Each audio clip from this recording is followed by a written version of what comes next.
Quanto vale sua imagem em 10 anos? Você vai se comunicar, você precisa de uma assessoria jurídica. O advogado precisa ter o máximo de noção dos problemas. Essa é a beleza da arte. A gente consegue melhorar um pouco mais o raciocínio para ter a criatividade. Se você não tiver uma erudição, um conteúdo para agregar, você vai restringir o nível do seu network. Direito empresarial não é brincadeira. Eu vejo coisas assim, eu falo assim, cara, eu nem sou advogado, eu já sei que isso está errado. O empresário, ele está permanentemente em guerra, porque não tem jogo ganho. Fundamental, o advogado está preparado para a guerra. Ele tem uma retaguarda jurídica que te proteja, porque riscos são necessários para nós crescermos. O tamanho que você vai ser, o tamanho da bronca que tu aguenta.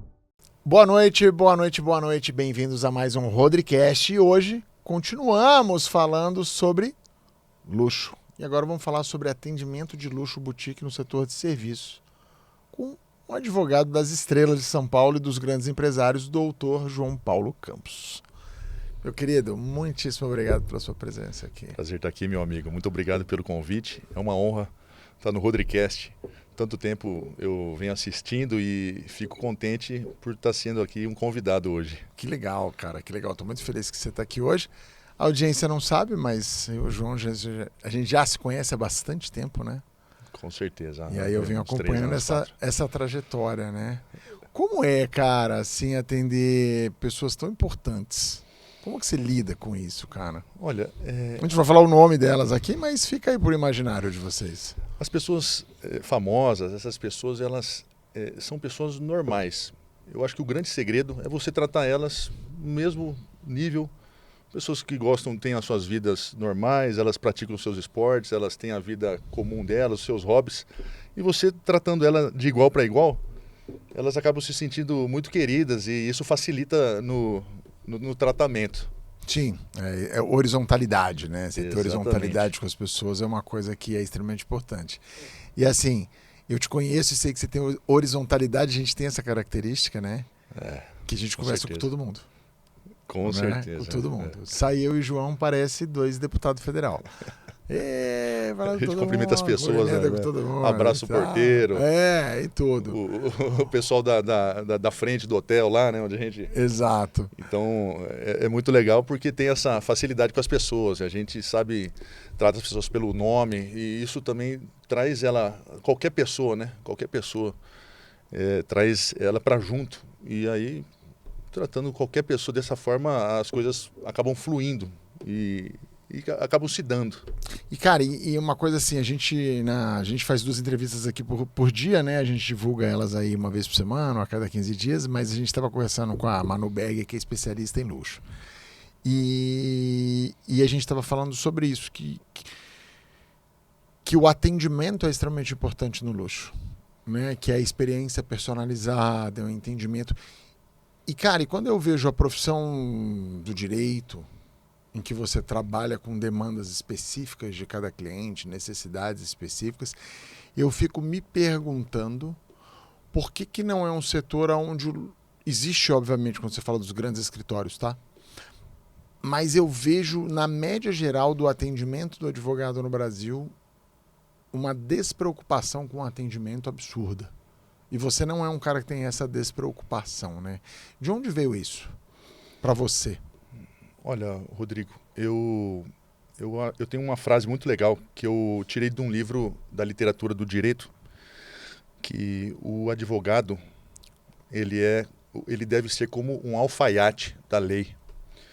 Então, quando você senta diante de mim e traz o seu problema, eu vou procurar não só vislumbrar as possibilidades de resolver o seu problema, mas eu vou entender por que você chegou até aquele problema e vou tentar mitigar os erros que você pode estar fazendo. Então, quanto mais detalhista, quanto mais preciso eu for com você, com a forma como você age, com a forma como você lida com o seu negócio, como você atua, quanto mais cirúrgico eu for, eu consigo alcançar o seu anseio. Muitas vezes o advogado, ele não é só o advogado, mas às vezes a gente é o psicólogo. As pessoas precisam apenas expor uma injustiça que aconteceu com elas. Então, é muito comum, às vezes eu tenho um cliente que me liga, doutor, eu preciso contar uma situação. Você mesmo, quantas vezes a gente já conversou já sobre... E às vezes você quer uma justificativa. Olha, você acha que o que eu fiz foi certo? Eu falo assim, ó, perfeitamente. E aí eu vou lá com a técnica. Olha, é assim, assim, você fez isso. Se você fizesse isso, talvez você cometeria um erro. A jurisprudência hoje diz dessa forma.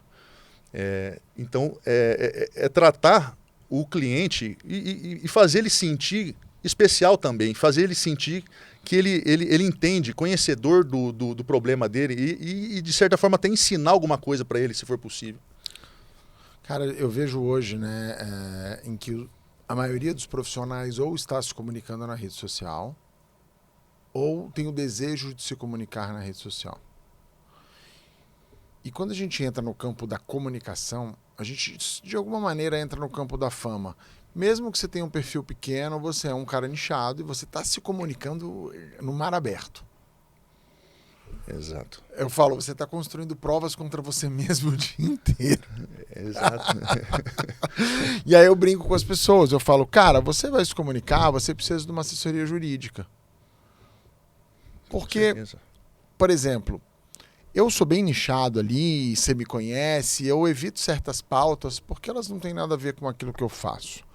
Eu evito jogar conteúdo ao vento pelo barulho que o conteúdo traz. Já fiz isso em algumas situações, mas a gente nunca teve um problema legal em cima de conteúdo. Com né? certeza. Que eu falo, pô, maravilhoso, né? Isso para mim significa que eu tô andando em cima da linha. Mas eu vejo muitos clientes meus que navegam num local em que eu falo, você precisa fazer aí um due diligence do seu conteúdo, daquilo que você está dizendo, do como você está se posicionando, do que acontece, porque você tem um risco jurídico. A gente viu recentemente um comunicador, CEO de uma empresa, que teve uma fala não muito bem colocada em um stories, e ele saiu, continua sendo sócio da empresa, e saiu da empresa. E eu estive com esse aqui, porque eu sou cliente deles, e eu perguntei para um dos estrategistas deles e falei, como você mitiga o risco do sócio que fala livremente tudo o que quer na rede social? Ele falou, isso está no risco do negócio. Algumas vezes a polêmica traz dinheiro, e aí quando aconteceu o fato, eu falei, desta vez, eu tive com o pessoal da empresa ontem, né? Eu falei, desta vez, a fala dele tirou receita da empresa. Por isso que ele saiu. Não foi pela pressão do público, né? E acho que eles tiveram uma atuação muito importante, onde ele não se posicionou perante a fala, eles apenas emitiram um comunicado. Isso é, sem dúvida nenhuma, eu não sei dos bastidores disso, mas certamente isso foi uma indicação de um RP e de um advogado. Né? Perfeitamente. Essa situação que você trouxe é um caso muito concreto e eu achei muito legal, até fazendo um gancho no que você falou lá atrás, da importância dos profissionais hoje se soltarem mais, fazerem mais vídeos. E aí que está a belíssima mentoria que você faz, é um caminho desse, inclusive, para orientar esses grandes profissionais que precisam se posicionar de maneira adequada. Sim. O seu trabalho faz muito bem isso. Eu sou fruto disso. Sim. E consequentemente, eu acompanhei esse caso que você disse. Esse profissional, ele teve uma atitude, de certa forma, humilde. Não sei se você chegou a ver, mas ele fez um post pedindo perdão. Sim, é verdade. Ele fez um post pedindo perdão. Ele fez um post pedindo perdão e o quanto ele tinha sido ruim, o quanto ele tinha se excedido naquele comentário dele. Então, e as pessoas hoje com um pouco de dificuldade se manifestam de uma maneira humilde. Um CEO se manifestar de uma maneira humilde. Ele foi lá e pediu desculpa para todas as pessoas que haviam sido agredidas, que se sentiram, né? Que se sentiram ofendidas. Porque ele não agrediu ninguém, ele deu uma opinião pessoal sobre a vida dele. Exatamente. E ele reforçou isso. Olha, era uma opinião minha, mas eu sei o quanto eu me excedi nisso. Eu peço perdão para as pessoas. Pegou mal, inclusive ele falou isso. Pegou mal. Peço desculpa por todas as pessoas que se sentiram ofendidas. Tirou o cavalinho dele, saiu de cena Ele tá pianinho na rede social. Tá piano, tá quieto. Você vê que ele tá dando espaço. E eu acredito que a longo prazo as pessoas, a mídia vai perdoar ele. Eu espero. Eu tenho certeza absoluta. Eu espero, porque ele foi humilde, ele não sim. quis bater de frente. Né? Sim. E aí, assim, hoje, qual que você acha que é a importância? Eu tenho uma frase que eu falo para os meus clientes, que é o seguinte, acho que eu te fiz essa pergunta um dia, né?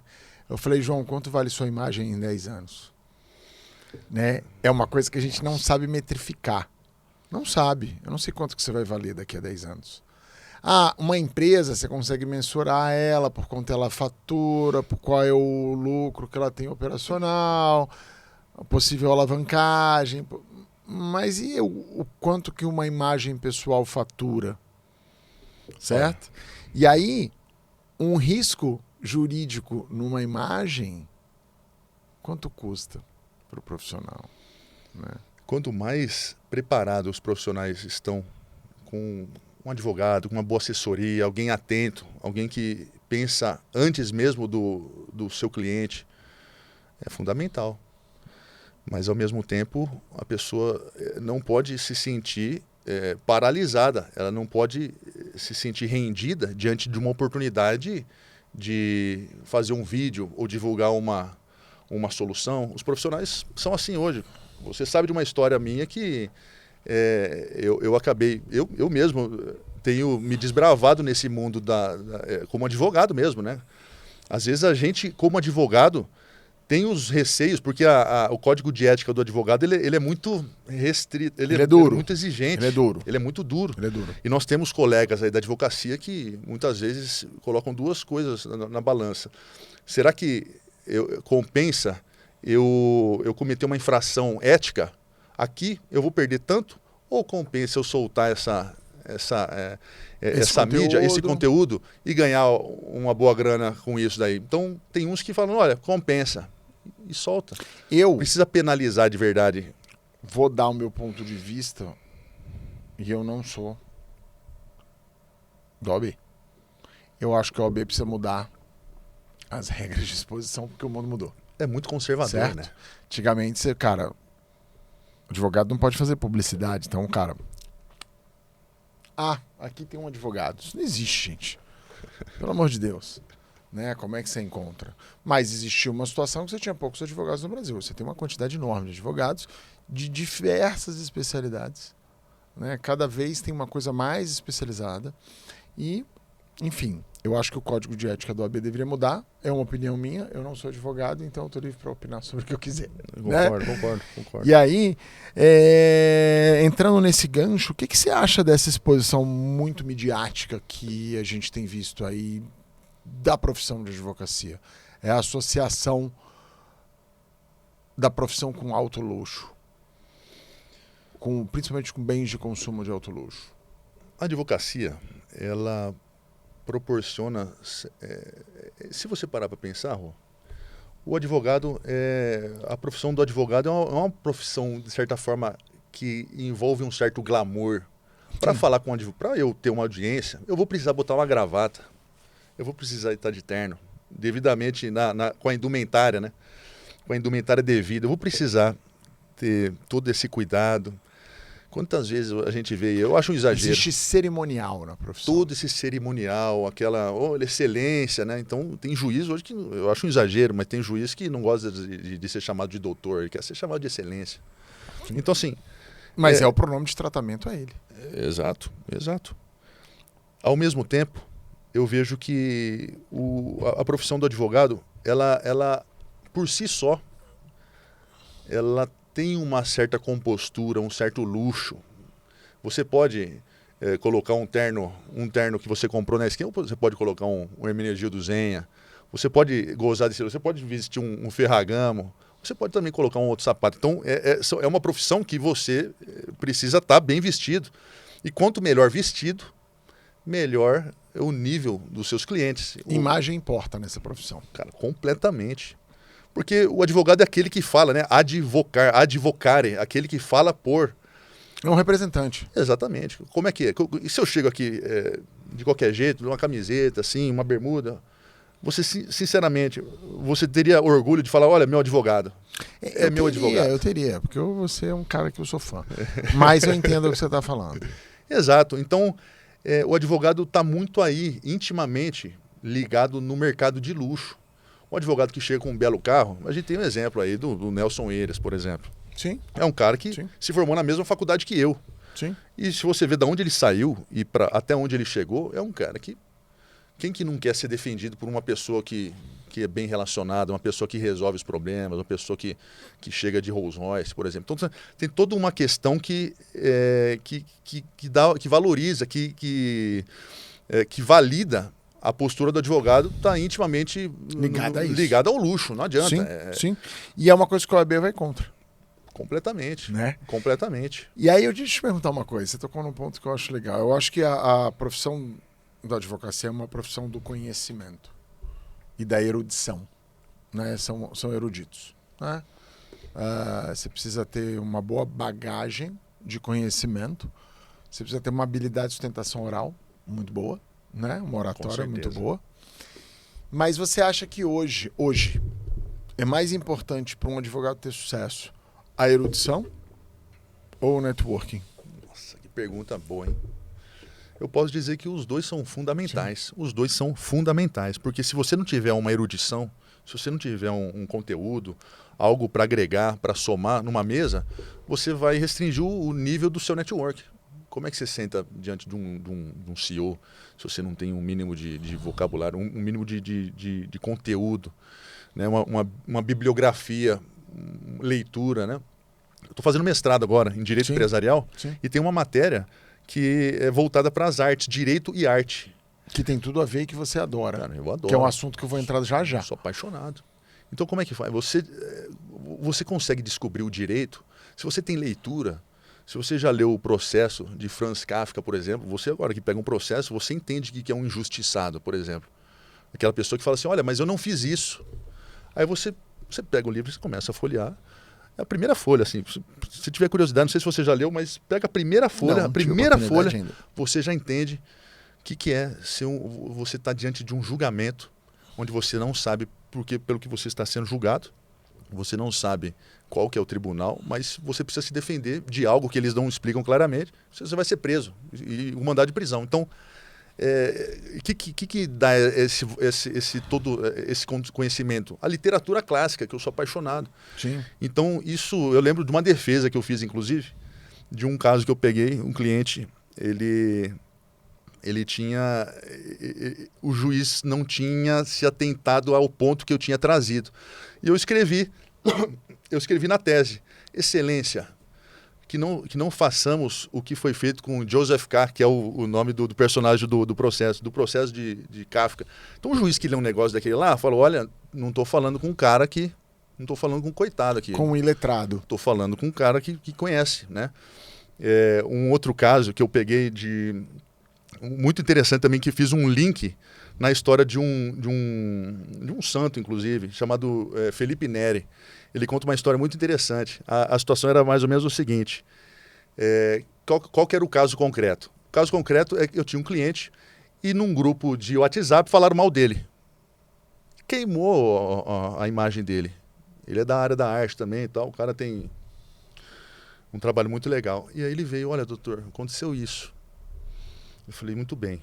E eu contei a história para o juiz de São Felipe Neri. Ele conta a história de um cara que tinha falado mal de todo mundo, que tinha espalhado uma fofoca. Ele chegou para o padre e falou assim, olha, padre, eu falei mal do fulano lá, só que eu descobri que é mentira. Só que um monte de gente já está sabendo dessa história minha aí. Aí o padre falou assim, ó, muito bem, vou dar uma tarefa para você. Aí, tá, qual que é a tarefa? Você vai pegar uma galinha, vai arrancar as penas da galinha e vai soltando pela cidade. E a hora que você terminar isso, você depenar a galinha, você volta aqui comigo. Aí ele gastou o dia lá depenando a galinha, né? A pessoa, meus caras loucos. Ele volta lá, padre, depenei a galinha. Muito bem. Agora você vai atrás de todas as penas que você recolheu da galinha. Para explicar que às vezes você o que você fala não tem como corrigir. Não volta. Não volta. A palavra lançada não volta pra boca. Então, às vezes, a história, às vezes uma literatura, tudo isso eu estou contando, porque às vezes você traz a atenção, você prende a atenção do juiz com um caso. Oratória. Exato. Contação de história. Você, Storytelling. o pessoal para te escutar. Exatamente como o mundo é. Que é o que a gente mais fala no digital. Cara, conta uma história, traz uma história. Você estava contando aqui a história, eu já estava imaginando o corte. Porque é uma história e a história prende a atenção. E a erudição é legal por causa disso. Né? Eu tenho uma história ótima para contar para vocês desse rapaz aqui. Ele me liga um dia e fala assim: ô Rodrigo, o que você vai fazer domingo à noite? Eu falei: pô, domingo à noite? Eu vou estar em Brasília, né? Eu estava em Brasília, né? Ele falou: não, poxa, não. É que lá na igreja Nossa Senhora do Brasil, hoje vão tocar as minhas peças de canto gregoriano. Aí eu falei: meu Deus, um jovem gregoriano. Quantos anos você tem, João? 85. Eu conheço 2 caras que fizeram peças de canto gregoriano. O João e o pai de um amigo meu que foi padre, que já é falecido, que Deus o tenha. E que na época que eu conheci, ele já tinha uns 70 e alguma coisa. Mas temos aqui um jovem gregoriano. E, cara, e é muito legal esse contraste, porque a gente vê pouco isso hoje, né? Essa união do que a gente está falando sobre o direito, sobre o luxo, sobre a boutique de atendimento, sobre essa finesse. E isso vem dessa bagagem cultural. Com certeza. Né? E como é que é essa questão cultural para você? Você sente um peixe fora d'água às vezes? Olha, eu me sentia mais um peixe fora d'água. Hoje, uma coisa que eu busco é ser muito mais, cada vez mais, esse peixe fora d'água. É uma coisa que é o grande diferencial. Diferencial. A gente falou sobre isso quando a gente montou o seu programa. Eu falei: cara, mantenha o jovem erudito. Porque é um contraste. Exato. Então, eu vejo que isso é um presente de Deus. Assim, eu vejo meus pais... eu cresci em Agudos. Agudos é uma cidade do lado de Bauru. Durante 14 anos eu morei lá. E lá, meus pais, assim, mesmo com a humildade assim, de uma cidade pequena, né, simplicidade, eu aprendi a tocar piano, cara. Com 7 anos de idade, minha mãe me matriculou no piano. Eu nem lembro se eu pedi ou não. Eu sei que eu estava lá e estava aprendendo a tocar piano. E aí, dos 7 até hoje, assim, eu estudo piano, né? E aí, com o passar do tempo, eu... Fazendo até um gancho nesse comentário que você fez aí. É muito legal, porque a gente tem essa capacidade de criação. A gente tem isso dentro de nós, a possibilidade de criar alguma coisa. Sim. O fato, por exemplo, de você ter criado esse podcast. A gente cria, a gente tem a criatividade em nós. Então, quanto mais criativo você for, você é um médico criativo, consegue uma solução diferente, uma cirurgia criativa, uma situação pensada. Olha, por que não fazer dessa forma? Um advogado que tem uma criatividade na hora que escuta um problema. Então, a arte ajuda a gente a fazer isso. De certa forma, eu acredito que quando a gente bebe da arte, quando a gente vai num museu, quando você aprecia uma obra, você está olhando com os olhos que aquele cara que fez aquilo criou. Então você imagina, você está na frente de um Monet, por exemplo. Eu sou apaixonado por o período do impressionismo, Monet, Van Gogh. E aí eu fico olhando lá e fico imaginando, porque a mesma coisa que eu estou vendo ali na frente, o artista já pintou aquilo lá e ele também contemplou aquilo lá. Então eu acho que a gente consegue ficar um pouco mais inteligente, a gente consegue melhorar um pouco mais o raciocínio para ter a criatividade. Essa é a beleza da arte. E aí quando você estuda uma música clássica, você vai lá, estuda um Rachmaninoff, então, postei uma foto, um vídeo esses dias tocando o concerto número 2, belíssimo. E é famoso porque é a música favorita da princesa Diana. Então, antes dela morrer, perguntaram para ela: qual que é o seu concerto favorito? Ela falou assim: olha, o concerto número 2 e o segundo movimento de Rachmaninoff. O pessoal, caramba. E todo mundo foi olhar para essa música. Que música que é essa daí? Sim. Então, assim, todo mundo, de certa forma, está ligado para essa possibilidade criativa. E quanto mais você estiver ligado, melhor você fica, porque é a busca da beleza. Entende? A gente falou sobre isso aqui ainda agora, né? Que a apreciação da arte, do belo, é a consciência do homem de que é o divino. Exatamente. É o contato do homem com o divino, com aquilo que é o do superior. Homem com o divino. É transcendente. E quanto que você acha que essa base que você tem cultural influencia no tipo de cliente que você tem? Imagina que o gosto musical acaba sendo uma coisa que restringe o ambiente que eu vou. Claro. Mas, ao mesmo tempo, não deixou eu de cuidar de um MC, por exemplo. Cuidei Sim. de alguns MCs aí. Eu sei. Cê Por isso sabe? que eu estou perguntando. Então, como é que fica? Aquela formalidade, eu gosto de frequentar salas de concerto, poxa. É uma coisa que eu amo ir numa sala São Paulo, num teatro municipal, nos teatros, né? Isso me faz bem. Mas, ao mesmo tempo, isso não me distancia do funkeiro, não me distancia do rapper. Isso, de certa forma, mostra até um certo respeito. Porque, se você parar para pensar, a música clássica ela exige um pouco mais de dificuldade. Você vai num concerto, você vai ter que ficar sentadinho ali, mais cara. denso, Exato. Você vai ter que ficar sentadinho. contemplativo. Contemplativo, essa palavra é perfeita. Você vai ter que ficar sentadinho ali na cadeira, às vezes 1 hora. Eu tive eu assisti a ópera na virada do ano, do dia 31 para o dia 1º. Eu assisti a última ópera do ano no Met, Metropolitan, em Nova York. Legal. Eu assisti Carmen, que é a ópera, belíssima ópera do Bizet, maravilhosa, a história é muito bonita. E aí, como é que você fica ali sentado durante 3 horas e meia, com um intervalo de 10 minutos, cara? Imerso. Como é que você fica? Assim, primeiro, vontade no banheiro... Não vai. Não tem que ter vontade no banheiro. E uma coisa que é engraçada, você vai numa sala, até se você tossir, você incomoda, o pessoal já olha pro lado, assim, ó. Presta atenção, você vai na sala, alguém espirrou 2 vezes, o pessoal já olha lá. A gente, quando foi ver o concerto de piano, escrito lá não filmar, os caras filmando com a luz do flash ligada. Aconteceu isso? Aconteceu 2 vezes. Nossa. E a pessoa não vê que a luz do flash está ligada, né? E fica lá filmando e tal. Nossa. E, cara, é de uma falta de educação mesmo. Vamos pro palavreado correto. Uma falta de educação absurda. Com o artista, e uma coisa que eu olhei lá e que, apesar de ter este exemplo, né? Uma coisa que também admira é você ver algo que as pessoas não estão filmando. Porque hoje você vai num show, você não vê mais o show, você vê um monte de tela na sua cara. Exato. Tem aquele mar de iPhone na sua cara, né? E hoje você não consegue mais chegar nesse ponto. Mas voltando, né? E você falou que você tá lá no teu mestrado fazendo uma matéria que fala do direito da arte. Me fala mais sobre isso. Veja que como é importante você entender as coisas como elas são. E às vezes você vai passar uma vida inteira e não vai ter vivido o que você poderia ter vivido. Você não vai ter experiências que você... Qual que é o objetivo do advogado? O advogado é aquele que precisa ter o máximo de noção dos problemas. Você traz uma situação para mim, é importante que eu já tenha uma certa intimidade, uma certa proximidade com o assunto de alguma forma. Às vezes eu não vou encontrar isso na doutrina jurídica, na literatura jurídica. Às vezes eu vou encontrar um problema desse num livro do Dostoiévski. Sim. Crime e Castigo, por exemplo. Porque o direito está ligado com a filosofia. Exatamente.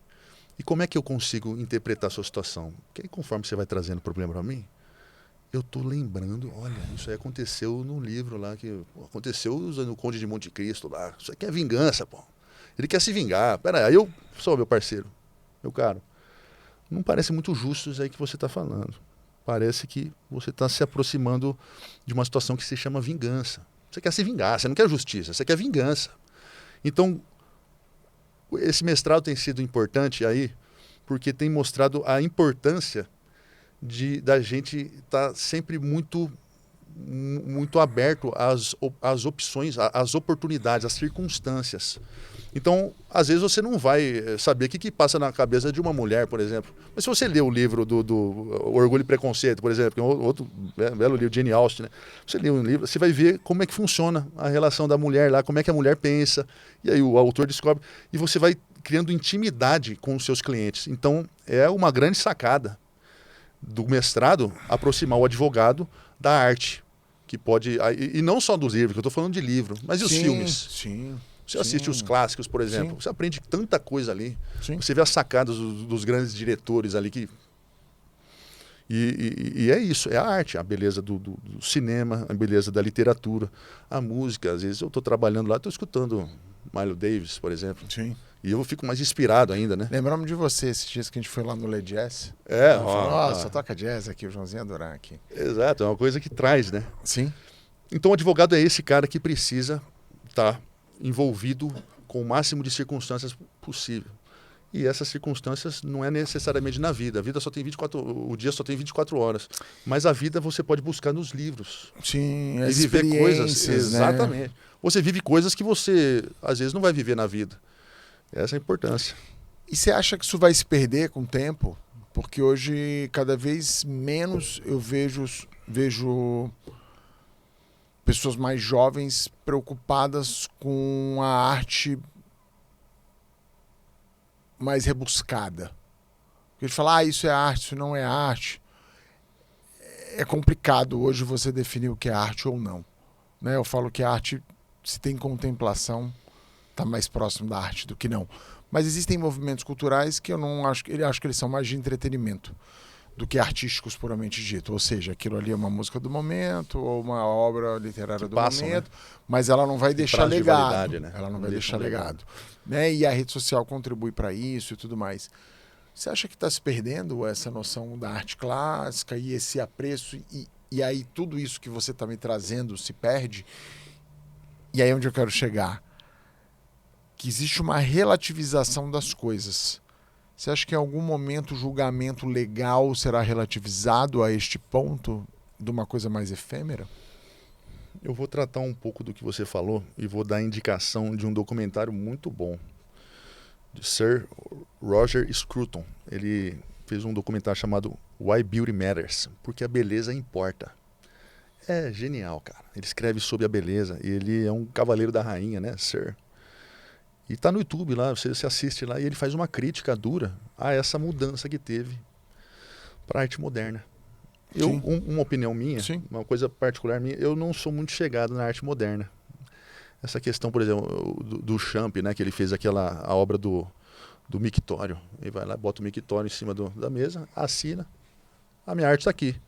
Ele pega lá a roda da bicicleta, bota em cima da mesinha e assina, a minha arte está aqui. Então é como se ele tivesse cuspindo no que fez os grandes artistas e tudo isso. Mas aí o Roger Scruton ele vai lá e fala assim, na verdade não está cuspindo, ele está mostrando para onde a arte pode caminhar. Sim. Tem o Pollock, por exemplo, Jackson Pollock, que faz a técnica do gotejamento lá. Vale milhões aquilo. Sim. Estão entre os quadros mais caros do mundo, os 10 mais quadros os quadros mais caros do mundo, os 10 mais caros, 3 são do Jackson Pollock. São quadros milionários. E a biografia dele é muito doida, né? Cara, você tem um filme dele também, né? Eu já assisti. É aquela coisa, assim, aquele gotejamento lá. O que ele está falando pra gente? Você olha para aquilo lá, traz um pouco, se você parar para observar... Tem um sinestésico de sentimento. É a desconstrução do ser humano. O ser humano... O que está acontecendo com o ser humano? Ele está se destruindo, cara. Ele está se desconstruindo. Eu vejo por essa narrativa também. É isso. Não é que porcaria de obra, né? Não. É, um bando de pingo. Um bando de pingo. Meu filho faz, né? Quem nunca falou isso? Meu filho faz igual. Né? E aí é uma desconstrução. Isso de fato, olha, isso aqui é uma coisa boa, mas também é um veneno, cara. Eu acho que... Isso daqui, se não for bem usado, é uma droga, cara. Não, é uma droga e precisa ser muito bem usado. Tudo que é demais acaba se tornando uma droga. E você vê as nossas crianças, as crianças hoje, estão lá aqui, ó. Como que você era na sua infância, por exemplo? Você devia conversar com seus pais, Rueiro. Networking, né? Conversa com a criançada, fazendo amizade, Rueiro. Pé descalço no chão. Hoje as mães, não, meu Deus do céu, põe um chinelo no pé, não anda descalço, que nada, cara. Não pode andar, não pode nada. Então, assim, eu vejo, de fato, a sociedade... você vê uma tristeza lá, a Livraria Cultura lá do Conjunto Nacional. Aquele lugar era lindo. E faliu, né? Fechou. Cara, você acha que vende menos livro hoje? Ou vende mais? Mudou só o jeito de você comprar o livro? Sinceramente, eu acho que vende menos livro. Também acho. Menos livro. Os livros... Eu não tenho esse dado para te dizer. Eu também não tenho. Você pegou de surpresa com essa pergunta, mas eu acho que as pessoas hoje não sabem, não gostam de ler. Eu tenho essa percepção também. É muito difícil achar alguém que lê. Hoje, cada vez mais difícil. É muito difícil. Cara, falando nessa questão da relatividade, né, que a gente tem falado, e trazendo agora um pouco mais pro panorama atual que a gente está no país, né? Você acha que está existindo uma relativização da lei? Qual que é a grande dificuldade que eu vejo? A lei funciona para um e não para outro, sendo uma... Isso é uma coisa que sempre foi falado do Brasil, né? É triste, né? Você acha que isso existe? De fato, eu acho que as pessoas pecam quando elas não vão de encontro com o que é a verdade. O que é a verdade? A partir do momento que você foge da verdade, da realidade concreta, do caso concreto, você está relativizando. É lógico que, por exemplo, vamos lá, vamos para a área mais técnica. A imparcialidade do juiz. Vamos lá, você é juiz. É muito difícil ser imparcial. Cara, a imparcialidade não existe. Não é do ser humano, a imparcialidade. Não existe, cara. Não é uma característica do ser humano, cara. Não é. O juiz precisa fazer ele precisa se comprometer com a imparcialidade. E você acha que, por exemplo, no movimento midiático, vamos dar um exemplo concreto aqui para você. Por favor. Deolane foi lá presa e tal. Cara, tem uma pressão popular, né? Tinha as senhorinhas lá na porta do presídio. Soltem a Deolane. Ah! Você acha que isso dificulta a imparcialidade? Vou voltar uma pergunta para você. Quem que era a Deolane há 6 anos atrás, cara? Quem que era a Deolane? Uma pessoa que cresceu na mídia. A Deolane não era ninguém. O que aconteceu com a Deolane... Ainda disse que é advogada, hein? Ela é advogada? Ela é advogada. Tem OAB? Ela é advogada. Sim, tem OAB. Sim. Cara, quem que é Deolane? Onde eu vou chegar com você é o seguinte. A relativização acontece com o clamor do povo. De fato isso. Acontece. A Deolane não teria, a Deolane não sairia, dificilmente teria essa repercussão. Não ia acontecer o que aconteceu com ela se ela fosse uma Zé Ninguém. Estaria presa. Estaria presa lá. Estaria lá e dificilmente ia sair. Sim. Mas é o pessoal lá na porta da penitenciária. Ela não o clamor público. É o clamor público. É o dela. Ela saiu. O que foi a primeira coisa que ela fez? Ela foi lá e, pô. Cara, o juiz falou assim, não se manifeste em rede social. Primeira coisa que ela fez. E foi uma outra coisa que eu não lembro o que era. Primeira coisa que ela fez. Pessoal, justiça! Eu fui injustiça. Mamãe, né? O jeito que ela fala. Cara, como é que... Eu achei muito engraçado as pessoas falando, nossa, Deolane foi presa, mas já estão levando ventilador e colchões pra ela na prisão. Eu falei, cara, nego tá com muita falta de pauta, né? Pelo amor de Deus. Aí vindo um ventilador assim, né, cara? Amigo. Cara, quando é preso, ele vai dormir lá com a cara do lado do vaso. Exato. Porque acabou de chegar na cela, né? Você sabe. Ele conversou sobre isso já. Já conversou sobre... Você que me contou isso, inclusive. Cara, então, assim, cara... Não tem meritocracia nenhuma. E pra sair é coisa de no mínimo uns 3 meses. Ela saiu rápido. Sim. Ela saiu muito rápido. E, cara, eu tô pegando ganchos aqui, né, cara? E como que você vê os riscos e os benefícios? Não vou falar do que ela está sendo acusada, né? Vou falar de um pano de fundo do assunto, que é a questão das bets, né? Das bets, das casas de aposta e dos cassinos online e tudo mais. E hoje a gente está vendo esse assunto na mídia muito forte, tem um monte de bet, casa de aposta que não é legalizada. O Brasil vem francamente disposto a legalizar esse segmento, gera bastante imposto, mas a gente está vendo os problemas sociais que isso está trazendo. Hoje você tem 20% do Bolsa Família sendo jogado em bet, né? Do valor total do Bolsa Família, certo?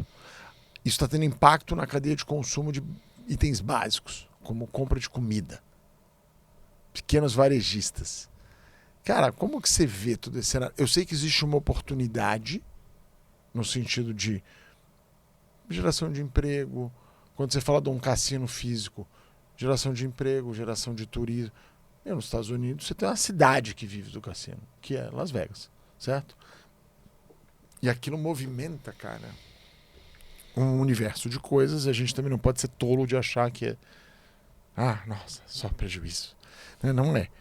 Como que você vê essa situação para o Brasil? O que você vê de riscos e oportunidades nesse segmento? Olha, é uma oportunidade muito boa para todos que entendem o mínimo estão conseguindo entrar nesse mercado. A gente vê os próprios...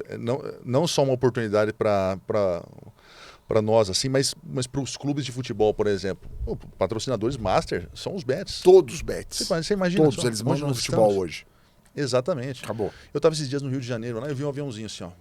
Bet, não sei o quê. Bet e tal. Assim, cara, é um aviãozinho para lá e para cá e fazendo propagandinha do bet. E às vezes você tá lá com o seu celular, vou fazer um... não é muito a minha praia, né? Eu não gosto de jogo também. Mas aí não me pega. Eu vejo as pessoas, né? Eu vejo que tem aparecido clientes que estão querendo saber como que eles vão se regularizar agora com as novas leis que o Bacen vai impor. E o Banco Central, todas essas situações, o Ministério da Economia. Então eles estão querendo vir de uma maneira a restringir certas flexibilidades. Porque, como é que faz? É um mercado informal, mas é um mercado que gira bilhões. Bilhões, cara. E muita coisa está sendo movimentada lá fora. E assim, eu vou dar um exemplo de um caso concreto aqui. Eu estou com um cliente que eu nem contei dizer para você, ele por dia, valor aí, R$60 mil o dia. Acho que eu comentei, né? R$60 mil o dia. Aí ele paga 10 para o funcionário dele. Ele fica com 50 contas. Porque é uma estrutura digital. Você entende? Qual não tem trabalho nenhum, ele só fica em cima do computador dele e acabou. O cara está faturando muito dinheiro. É uma estrutura digital. E assim, como é que faz com pessoas assim? De fato, o trabalho acaba sendo uma coisa muito, muito flexível, muito à vontade, e é uma oportunidade também do governo vir e botar a regra. E para isso que os advogados estão aí. Sim. Para a gente ajudar essas pessoas também, a quem trabalha com isso, a se enquadrar dentro das exigências da lei. E aí, voltando para os influenciadores, você acha que o influenciador deve ser penalizado pela perda de um usuário de casa de jogos? Porque a gente está tendo vários casos de pessoas que estão falindo, que estão com problemas severos de vício com o jogo e às vezes estão movendo processos para o influenciador. O que você acha disso? Interessante isso aí, interessante. Na verdade, eu acho que... Você que lida com artistas, por isso que eu estou te fazendo essa pergunta. Sim. Eu vejo que assim, tem muitos influenciadores que têm essas oportunidades. E qual que é o papel do influenciador? Influenciar, de certa forma. Agora é lógico que se eles estão regularizados, se eles estão de acordo com as normas, se eles não fazem nada além do que eles forem contratados, não vejo problema nenhum. E defendo tranquilamente esse tipo de influenciador. As pessoas que estão sendo pagas por esses bets vão lá e fazem o story dele e tal. E divulgam o jogo, né? Vão lá, estão jogando. Eu tô aqui jogando. Quantas vezes eu já vi isso? Tô jogando aqui. Olha, vou pagar, eu vi esses dias. Olha, vou pagar meu almoço com bet. Você viu isso? Mano, isso aí eu acho ridículo. Sabe o que eu lembrei? Da época do day trade de opção binária. Quando eu tava bombando. Que aí os caras falavam, olha lá, gente, hoje eu vou mostrar aqui como eu vou pagar a conta desse sushi com opção binária. Tá vendo? E aí é uma tela, né, gente? Binária. Aquilo ali é uma publicidade enganosa.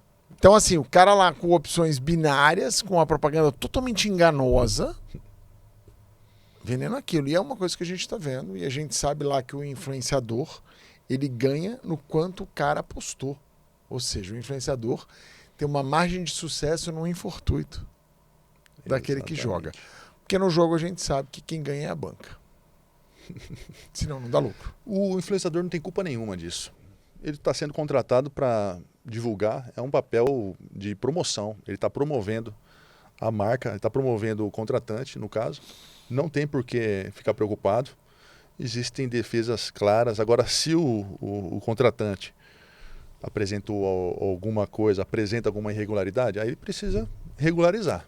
Sim. Agora não tem problema nenhum ele fazer o trabalho dele. Porque essa polêmica vem vindo muito e aí volta pro assunto lá que a gente começou, né? Da importância das pessoas que estão na mídia hoje de terem uma assessoria jurídica. Porque, cara, tem tanta coisa para se fazer na rede social, se vender, associação de produto, opinião. Eu vejo muita gente que são líderes de segmento trazendo opiniões para o mercado com as quais eles diretamente se beneficiam. Jogando o mercado para certos lados onde eles já investiram. Isso antigamente no mercado financeiro era visto como manipulação de mercado. Imagina. Exato. Naginarras que o diga. Né? Quem não conhece o caso do Naginarras, bota no Google. Né? Então, assim, e as pessoas hoje estão fazendo isso com a rede social, movimentando mercados. São os escritórios, os escritórios das pessoas estão... Exato. Estão movimentando coisas enormes, movimentando mercados, movimentando opinião pública e tal, para benefício próprio. Aonde você acha que isso chega? Você acha que em algum momento você vai ter uma regulamentação real de rede social?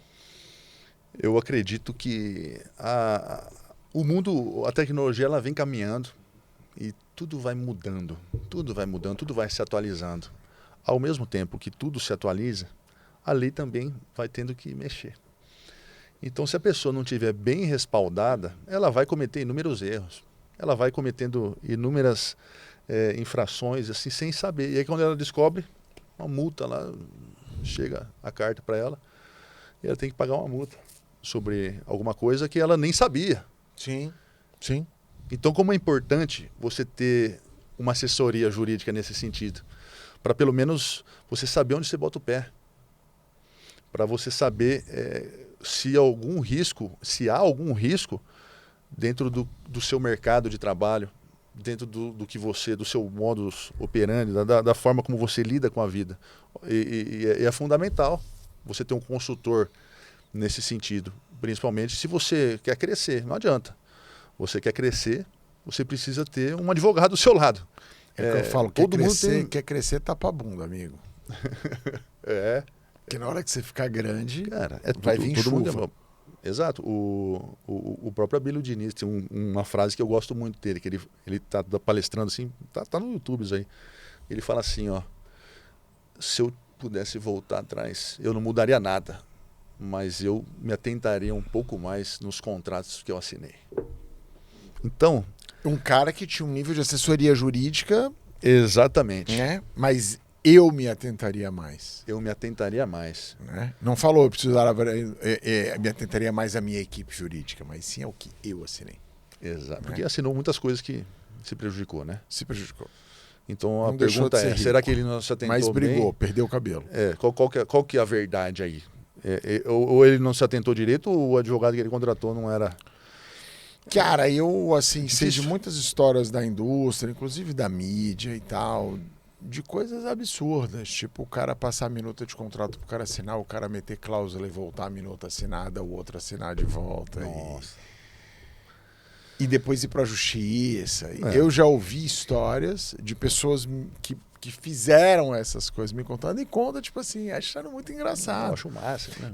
E tô falando assim, eu não vou dar o nome das pessoas, mas histórias icônicas de grandes veículos de comunicação, com grandes personalidades. Cara, então assim... O caso do Corinthians aí. Eu tenho uma amizade com o pessoal lá do Corinthians. E eles disseram não. Você entra hoje na internet, você vê. O Corinthians errou o prazo do contrato e o presidente anunciou errado. Pela segunda vez eles fizeram isso, numa coisa de um mês. Aí, semana retrasada, o jogador novo lá que o Corinthians contratou vai ficar 6 meses a menos do contrato. O presidente falou que era 6 meses a mais. Vixe. Cara, aí eu entrei em contato com o meu amigo lá de dentro. Falei assim, fala um negócio pra mim. Quem que errou aí? O advogado ou o presidente entendeu errado a história? E deu risada. Então, assim, fica essa dúvida. Mas Sim. É uma coisa que a mídia apontou. Eles erraram 6 meses de contrato. 6 meses de um contrato, o cara ganha 3 milhões por mês. Dá um dinheirinho, né? É um dinheirinho aí pra, né? Dá um dinheirinho. Então, assim, ele tá achando que vai ganhar tanto, mas... Enfim. Então, como é importante você ter uma assessoria, um advogado do seu lado que preste atenção nos passos que você está dando, nos passos que você pode dar no seu negócio. É importantíssimo, é fundamental. E você ter um cara bom. Joãozinho, deixa eu te fazer uma pergunta. Você gosta de trabalhar na guerra ou em tempos de paz? Ou seja, você gosta de trabalhar sob demanda, em cima de demandas, ou você gosta de prestar consultoria? Porque a consultoria é clima de paz, entre aspas, né? Você trabalha para não ter guerra. O que te dá mais... Já que a gente está falando de livros aí, né? O Guerra e Paz, o livro do Tolstói, um clássico, né? 2 livros assim. Basicamente a ideia que você vai tirar é que você só vai alcançar a paz se você passar pela guerra. Sim. Então não adianta você ter a paz. A paz muitas vezes é fruto da guerra. A árvore que dá os frutos da paz se chama guerra. Então muitas vezes para o meu cliente ter paz, o advogado dele está na guerra. Sim. Então, claro que é gostoso, é muito confortável trabalhar apenas no consultivo e tal, mas eu tenho que prever. Não tenho um cliente que não me contratou para cuidar previamente de todos os problemas dele. Não tem travou uma guerra com alguém. Que não tenha tido alguma guerra, que não tenha tido que entrar no campo de batalha. Não tenho. E é fundamental o advogado estar preparado para a guerra. O advogado sempre vai estar com a indumentária, a armadura, sempre tem que estar preparado. Pronto, né? Pronto, com a espada na frente, na frente na linha de frente. Eu vi uma frase esses dias que eu gostei muito, que é: seja um soldado que trabalha numa floricultura, mas jamais seja um floricultor na guerra. Genial essa frase. Porque o cara tá pronto. Qual que é a frase? Fala de novo. Seja um soldado que trabalha numa floricultura, mas jamais seja um floricultor na guerra. Essa frase é maravilhosa, cara. Então, assim, seja soldado, cara, esteja preparado. Eu sou muito dessa filosofia também. Eu adoro a paz, mas eu tô sempre pronto pra guerra. Mas eu evito a guerra, você me conhece. Conheço. Eu escolho a guerra que eu vou travar. Você escolhe. Eu escolho bem. Só que quando você escolhe, aí eu vou pra guerra. Você vai com a armadura. Mas eu só vou pra guerra se eu realmente acho que eu tenho muita razão.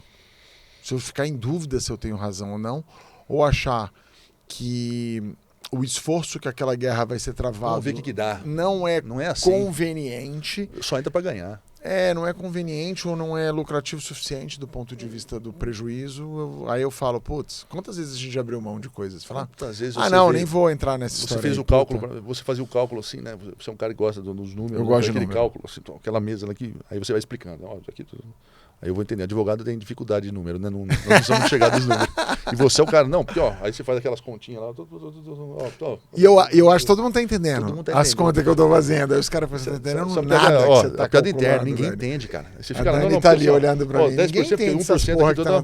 Aí você fica mostrando. Aí você mostra, né? Então, cara, ninguém tá entendendo. Ninguém entende isso.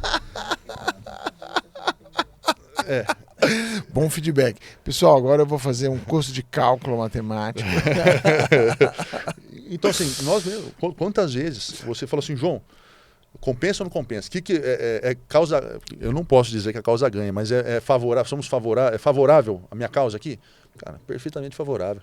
Jurisprudência, e aí vem o papel do advogado. A jurisprudência do Estado de São Paulo diz isso sobre esse assunto seu. E aí... Aí eu pergunto, qual o valor da causa? Aí você me fala o valor da causa, eu falo, mano, cara, não paga a nossa hora, vambora. Vira. Deixa quieto. E quando compensa? Quieto. Aí a história é outra. Não, às vezes você toma prejuízo. Quantas vezes você... a grande, aí a última. E aí, compensa ou não compensa? Vamos me ressarcir? Não, cara, vai pra cima. Vai pra cima, O que a gente tá fazendo aí? Preparando pra guerra. Sim. Tira foto de tudo, printa tudo, o nome das pessoas e e-mail. O que eu tô fazendo? Armando. Sim. Tô preparando, afiando a espada, sim, preparando o escudo. Com razão, vai ter guerra. Isso é claramente. Você vai fazer isso, tá tranquilo agora, mas nós vamos passar por uma guerra. Sim. Exato. A guerra vai vir. E a história, né, cara? Briga. Eu, por muitos anos, João, eu evitava esse tipo de guerra. Mas depois que você vira empresário... Eu fui executivo, né, cara, antes de ser empresário. E eu falo que lá dentro do meio executivo existe guerra. Só que lá é um terreno delimitado e que tem um órgão maior que todos, que não é um órgão perfeito, mas que chama compliance. A lei já existe lá dentro. Quando você vira empresário, meu amigo, no iCompliance, é você contra o mundo. E eu entendi depois que eu virei empresário, que o empresário ele está permanentemente em guerra. Por quê? Porque os movimentos do concorrente não são previsíveis e tão pouco éticos. E aí eu acredito muito em energia, né? Com certeza. Eu acho que a gente recebe muito do que a gente propaga e tal. E eu sou um cara que não me atenho muito a esse tipo de coisa. Eu não estou o tempo inteiro em guerra com o mundo, mas eu estou sempre pronto para a guerra. Porque eu entendi que a função do dono de uma empresa é estar pronto para tudo o tempo todo. Porque não tem jogo ganho na vida e para o empresário tão pouco. Porque as variáveis mudam a todo tempo. Às vezes você está com um baita contrato, está tudo certo, está tudo acontecendo e tal, não sei o quê. O cliente passa por um problema e ele pode querer achar uma coisa ali para jogar o problema para você. E numa dessa, cara, se você não está pronto para se defender, a história do confia desconfiando. Eu aprendi isso em banco. Exato. Confie desconfiando. E aí eu já te falei essa frase que eu sei que você gosta. Para os inimigos, tudo. Para os inimigos, o contrato. Que é o quê? Cara, para os amigos tudo. Para os inimigos, o contrato. Porque para os amigos existe a negociação. Se a pessoa não vai para a negociação, você vai ter que exercer o contrato. E exercer o contrato é uma declaração de guerra. Exatamente. Que mesmo ele estando escrito, você vai sair na guerra para honrar o que está escrito. E está escrito lá a forma como você vai lidar na guerra. Exato. Às vezes, se você vai discutir isso no Poder Judiciário, ou diante do juiz, ou diante de um árbitro. Você sabe onde eu mais tenho visto problema? Eu que estou cada vez caminhando mais no meio empresarial e rodas empresariais e tal. Direito societário. Direito societário. Meu amigo. Tem visto bastante coisa. Muito problema. A frase que eu mais ouço é, cara, é muito mais difícil você tirar um sócio de uma sociedade do que se divorciar. E é muito mais traumático. E todo mundo fala, tenha tudo, mas não tenha sócio. Você foi um cara que me falou essa frase uma vez na vida. Falou, cara, cuidado com as sociedades, porque elas são às vezes, problemas muito graves para você dissolver uma sociedade. Né? E do ponto de vista jurídico, com certeza, mas eu acho que as pessoas fazem acordos societários muito mal feitos. As pessoas não fazem bons acordos e... Não tem a cláusula de saída que eu falo. Elas querem sentar na mesa e querem já dividir os ganhos já. Não tem cláusula de saída. Não tem. Muito raro, cara. Você vê nos Estados Unidos, cara, o cara vai casar. O cara faz o acordo pré-nupcial. Isso não tem no Brasil. Hoje tem até um contrato de namoro, cara. Ah, hoje tem, mas hoje tá brabo, né? Os caras estão tomando... Contrato pré-nupcial. Mas os caras estão tomando pensão socioafetiva, pô. Pensão socioafetiva. Olha que mundo que a gente... Pensão socioafetiva. Não tenho opinião formada, mas não me parece uma coisa assim muito... Pô, mas vem cá, qual é a responsabilidade do cara que não tem responsabilidade? Né? Mas tem uma jurisprudência. Existe. E assim como você disse, cara, tem a jurisprudência, meu amigo. Não que a causa ganha, mas existe uma possibilidade ali. Você só vai entrar para a guerra se você estiver que a preparado. Relativização. Então, o que é melhor para um empresário? Está pronto para a guerra? É melhor para um empresário ser casado em regime de comunhão universal, parcial ou total? Total. Partilha toda.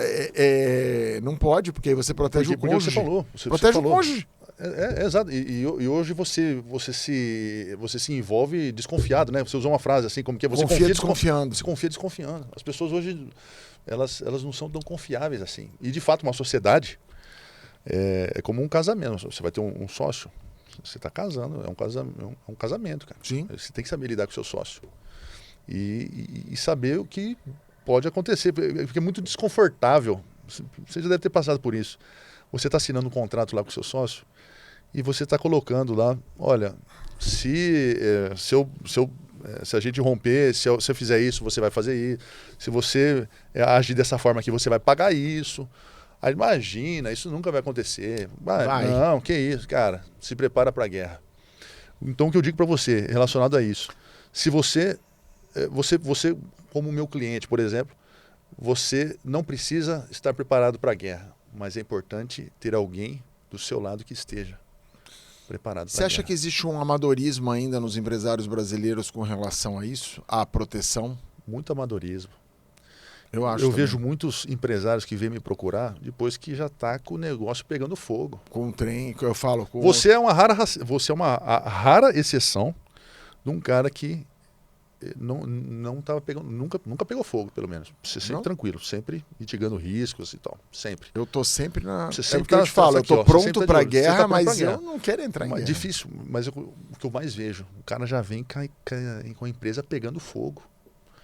E isso poderia ter sido evitado, né? Cara, poderia ser evitado. E a um custo bem mais baixo. Exato, porque se você fecha por exemplo, se você fecha com um advogado que cuida de você com aquela frequência, um advogado mensal, por exemplo, que fica ali, ele está ali de olho em você. E o custo é ok? A gente já falou sobre isso, né? Sem demanda, o valor é um. Com demanda, claro, amigo, o valor é outro. Aí, beleza, não dá tal. Aí você procura o mesmo advogado, na hora que o seu circo está pegando fogo. Aí você vai ver. É diferente, porque a atenção dele vai ter que ser maior. Se ele tivesse só... Você falou, você gosta de advogar, você gosta de cuidar no momento de paz ou você gosta da guerra? Eu gosto da paz, mas às vezes a gente tem, para conquistar a paz, tem que passar pela guerra. Então, às vezes, tem o sujeito que chega e fala assim, doutor, a situação é essa.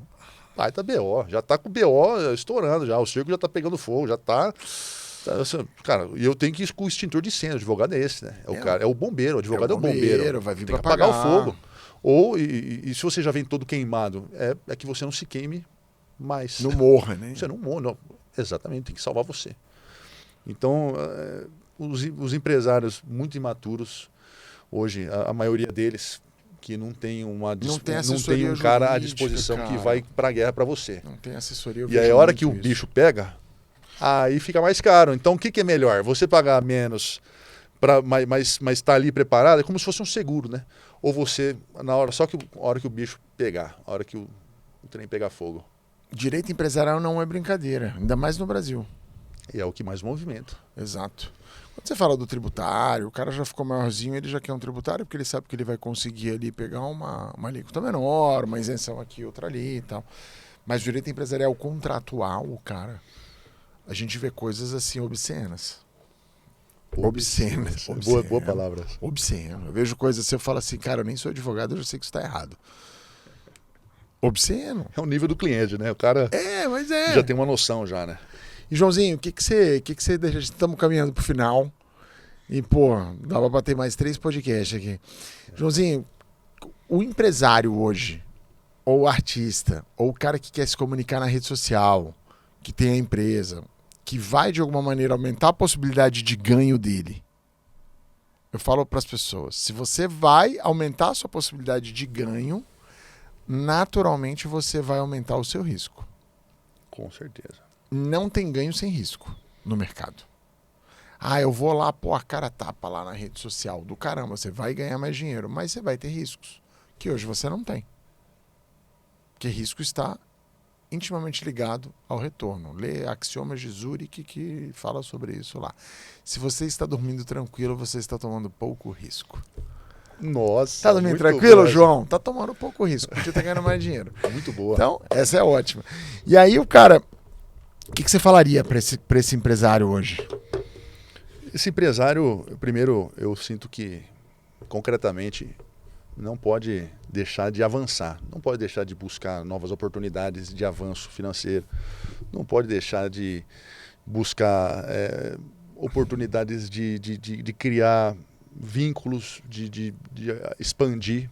Não pode perder essas oportunidades que aparecem. O empresário é esse. O empresário bom é aquele que corre riscos, que está diante das batalhas aí e quer fechar o seu negócio, quer mostrar para o cliente que ele está avançado, que ele é além do que se espera. Tem que mostrar o diferencial dele. E o diferencial dele, ele vai correr riscos. E não deixe, você empresário, não deixe de correr os riscos, mas tenha um suporte jurídico na sua retaguarda. Tem uma retaguarda jurídica que te proteja, porque riscos são necessários para nós crescermos. Tamanho que você vai ser, o tamanho da bronca que tu aguenta. Exato. Não tem segredo. Não O tem segredo, na verdade, é esse. Ah, como é que o cara ficou multimilionário? Ele aguenta Você a porrada da Se você bronca. tá confortável hoje, você tá errado, cara. Tá confortável, tá errado. Tá errado. Ninguém, tá não com é, pouca bronca. O mundo, a vida não é pra gente estar confortável. Tá com pouca bronca. Tá com pouca Pro bronca, empresário, tá com pouca responsabilidade. Você tem que buscar responsabilidade. Buscar chances de ficar nervoso, de ficar ansioso, de dar aquele frio na barriga. Você precisa procurar situações como essa para você crescer. Não adianta. O crescimento não vem sem dor. Eu também acho que não. Não aqui, pelo menos. Você que puxa um ferro aí. Não adianta, cara. Você só vai evoluir. Quem não faz força não cresce músculo, né? Pessoal, apesar de não parecer, eu faço academia, tá? Tudo bem, o João já tá mais óbvio aqui. Né? Mas eu tô sem malhar, tá num grupo aí, mas eu tô lá embaixo, lá no grupo, tá duro. Eu criei o grupo e eu vou ter que pagar a prenda. Falamos desse assunto em outro podcast. Um outro podcast. Joãozinho, e onde que as pessoas podem te encontrar, cara? Quais são as suas redes sociais? As pessoas vão me encontrar no Instagram, @campusadvogado. E lá eu tô cada vez mais ativo, né? A gente, mesmo sendo uma profissão conservadora aqui do advogado, eu vejo essa necessidade. Então, você que tem o Instagram, que tem a rede social, pode me seguir lá no Campus Advogado. Minha página do Instagram tem muito conteúdo legal lá, muita coisa para você que tem dúvidas, para você que não sabe o que fazer, você que tem insegurança, você tem seus receios, não tenha medo. Me segue lá e me procura para a gente conversar e que eu vou tirar suas dúvidas e trazer tranquilidade. Gente, é muita arte e cultura. E tem que muita é bonito cultura lá. de ver. Eu partilho esse lifestyle, né? Essa coisa que é bonito de ver um jovem gregoriano erudito. Canto, né? Canto a próxima a gente pode fazer Cara, no próximo podcast eu gostaria que você desse uma palhinha. Eu vou dar uma palhinha. Vou cantar um Benedictus Dominus. Olha só. Eu quero falar com gente culta é outra coisa. E gente talentosa. E aí a gente pode botar até uma legenda aqui em latim, assim, pro pessoal aprender o latim. Joãozinho, super obrigado. Prazer enorme ter você aqui conosco no Rodricast e falar sobre tantos assuntos. Foi, acho que um dos episódios mais variados que a gente teve, assim, de falar sobre muitos assuntos no episódio só. Muitíssimo obrigado, parabéns pelo teu trabalho. Sabe que eu sou teu fã, te admiro pra caramba e que sua jornada continue aí de um caminho maravilhoso com muita luz aí pra você. Muito obrigado, meu irmão. Prazer imenso estar aqui nesse templo onde tantas pessoas especiais passaram aqui pra conversar com você, que é uma personalidade que eu admiro tanto. Sou seu fã também, cara. Obrigado, queridão. E agradeço a vocês que estão aí assistindo e aguardem o próximo Rodricast.